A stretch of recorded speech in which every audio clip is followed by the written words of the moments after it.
আসসালামু আলাইকুম, কি অবস্থা সবার, কেমন আছেন সবাই? আশা করি সবাই ভালো আছেন। তো মূলত আজকে আমার সামনে যে বাইকটা দেখতে পাচ্ছেন এটা হচ্ছে রয়্যাল বুলেট 350। তো রয়্যাল এনফিল্ড বুলেট এই 350 বাইকটা কিন্তু ইয়ং জেনারেশনের মধ্যে একটা ক্রেজ সৃষ্টি করেছে। আপনারা অনেকে Royal Enfield Classic, Royal Enfield হান্টারের কিন্তু ভিডিও দেখেছেন।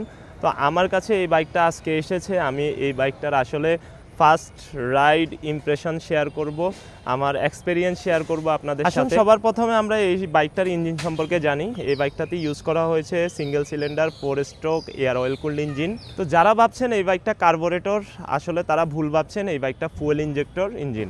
রয়্যাল এনফিল্ড এই সেগমেন্টের বাইকগুলো সবাই পছন্দ করে এর র সাউন্ডের জন্য।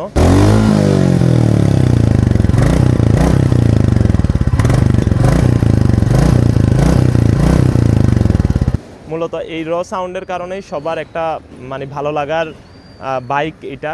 মূলত এই সাউন্ডটা ডুক ডুক ডুক একটা সাউন্ড, যেটা সবার মধ্যে একটা ফিল কাজ করে, আলাদা একটা ভাইব নিয়ে আসে শরীরের মধ্যে। তো বাইকটার ইঞ্জিন অয়েল ক্যাপাসিটি কিন্তু 2.20 লিটার। রয়্যাল এনফিল্ড সবাই পছন্দ করে মূলত র পারফরমেন্সের কারণে। এর র যে পারফরমেন্সটা, এটা শহরের ট্রাফিক থেকে শুরু করে হাইওয়েতে আপনাকে একটা ফিল ফ্রি রাইড দিবে, আপনাকে একটা মজার রাইড আপনি কিন্তু এই বাইকটা দিয়ে উপভোগ করতে পারবেন। মূলত এই বাইকটা অনেকটা সমালোচিত হয়েছিল ভাইব্রেশনের কারণে, যেটা বাংলাদেশের বাজারে আমরা যখন দেখি এটা লঞ্চ হয়েছে তখন এই বাইকটার ভাইব্রেশনটা অনেকটা রিডিউস হয়ে গেছে, আগের থেকে ভাইব্রেশনটা অনেক কম। রয়্যাল এনফিল্ড বুলেট এই বাইকটা 195 কেজি ওজনের একটা ভারী বাইক, কিন্তু আপনি যখন রাইড করবেন কখনো আপনাকে এই বাইকটা এটা বুঝতে দিবে না যে এত ওজনের একটা বাইক আপনি রাইড করতেছেন।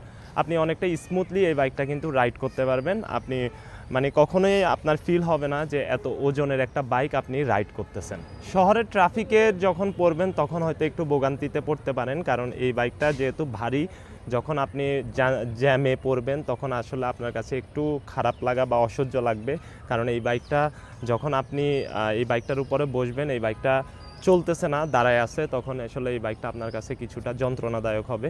রিজনটা হচ্ছে এই বাইকটার আমরা বলি বাইকটির মিটার, স্পিডোমিটারটা অ্যানালগ ইউজ করা হয়েছে এবং সেই সাথে ডিজিটাল অটোমিটার এবং ফুয়েল গ্যাজ ইউজ করা হয়েছে। বাইকটির ফুয়েল ট্যাঙ্ক ক্যাপাসিটি 13.5 লিটার, আর এটা আপনাকে 35 থেকে 40 মাইলেজ প্রদান করবে।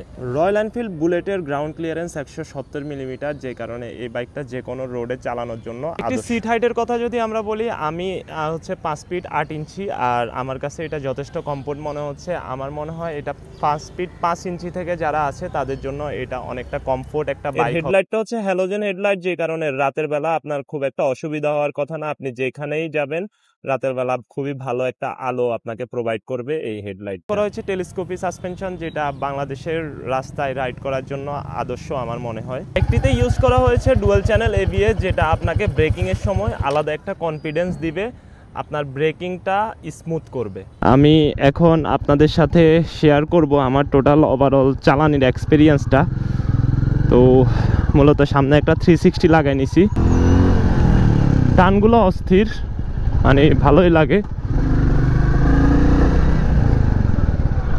অ্যান্ড 349 সিসির এই বাইকটা আসলে বোঝা যায় যখন আপনি টানবেন, তখন আপনার কাছে আলাদা একটা ফিল চলে আসবে। প্রথমে যদি আমি সিটিং কমফোর্টের কথা বলি, সিটিং কমফোর্টটা যথেষ্ট স্মুথ, যথেষ্ট ভালো। অ্যান্ড ধাক্কা দিয়ে চালাইলে আপনার হাতে একটা প্রেশার পড়বে, প্রেশার আসবে, এটাই সমস্যা। আর ব্রেকিংয়ের ক্ষেত্রে যেটা বলবো, ব্রেকিং ডুয়াল চ্যানেল এবিএস হওয়ার কারণে ব্রেকিংটা যথেষ্ট স্মুথ গাইস, ভালো লাগতেছে। সবচেয়ে কড়া জিনিস হচ্ছে সাউন্ড, সাউন্ডটা মাখন। আর ধাক্কা দিয়ে যখন আপনি চালাবেন তখন আপনার কাছে একটু বোরিং ফিল হবে, একটু হাতে প্রেশার আসবে, এটাই সমস্যা।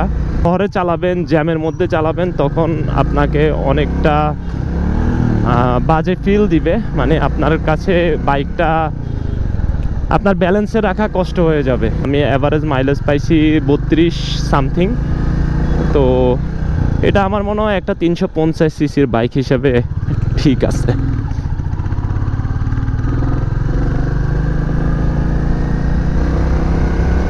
যাই হোক, সব মিলাই আসলে আমার কাছে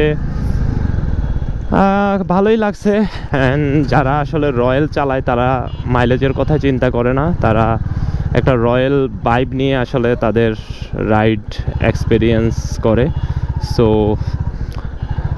যাই হোক, দিন শেষে আসলে রয়্যাল এনফিল্ড এই বুলেট এই বাইকটা চালানোর ইচ্ছা ছিল, অ্যান্ড ফাইনালি চালাইতে পারছি, এই জন্য আলহামদুলিল্লাহ। অ্যান্ড আপনাদের সাথে ভিডিওটা শেয়ার করতে পারছি, যেই জন্য আলহামদুলিল্লাহ। তো সবাই ভালো থাকবেন, সুস্থ থাকবেন। আর অবভিয়াসলি আপনাদের কাছে রয়্যাল এনফিল্ড বুলেটটা কেমন লাগে সেটা অবশ্যই কমেন্টস করতে ভুলবেন না। তো যারা পেজে ফলো করেন নাই, পেজটা ফলো করে দিবেন এবং শেয়ার করতে ভুলবেন না। তো আজকের মতো আল্লাহ হাফেজ, আসসালামু আলাইকুম সবাইকে।